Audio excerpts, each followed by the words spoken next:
নমস্কার বন্ধুরা, আজকে রবিবার ছিল, তাই আমরা গিয়েছিলাম বেড়াতে মিলেনিয়াম পার্কে আমরা চেপেছিলাম লঞ্চে। এইখানে লঞ্চে চেপে গোটা গঙ্গার ভ্রমণ করানো হয়।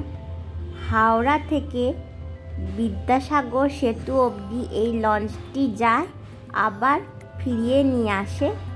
এইখানে লঞ্চে বসে বসে গঙ্গার দৃশ্য দেখতে প্রচণ্ড ভালো লাগে। এইখানে বিভিন্ন রকম মিউজিক আর গান বাজনা বাজছিল বলে আরও ভালো লাগছিল।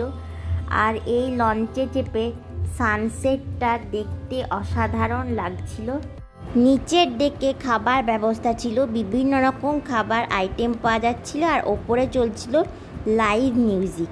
এখানে দেখছেন প্রচুর ভিড়, আর টোটাল টাইম হচ্ছে 1.5 ঘন্টা পুরোটা কভার করার। 5টা থেকে 6:30টার মধ্যে আমরা আবার ব্যাক করেছিলাম। লঞ্চে চাপার টিকিটের প্রাইস পার পার্সন ছিল 169 টাকা করে। প্রত্যেকটা মানুষ এখানে প্রচণ্ড এনজয় করছিল, এত সুন্দর ভিউ আর চারিদিক থেকে ফুরফুরে হাওয়া আসছিল। আর যেহেতু এখন ওয়েদারটাও ভালো, সেই জন্য আরও বেশি ভালো লাগছিল। আপনারা অবশ্যই এই মিলেনিয়াম পার্কে আসলে একবার এই লঞ্চে চাপবেন, আপনাদেরও খুব ভালো লাগবে। এখন সূর্য ডুবে গেছে, আর দেখুন চারিদিকে কত লাইট, আর দেখে অসাধারণ লাগছে।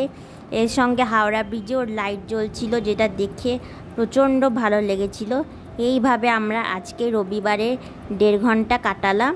আর আপনারাও ছুটির দিনে অবশ্যই এইখানে আসবেন বেড়াতে। আজকের ভিডিওটা এই পর্যন্তই। ভিডিও ভালো লেগে থাকলে সাবস্ক্রাইব করবেন। দেখা হবে অন্য আরেকটি ভিডিওয়। নমস্কার।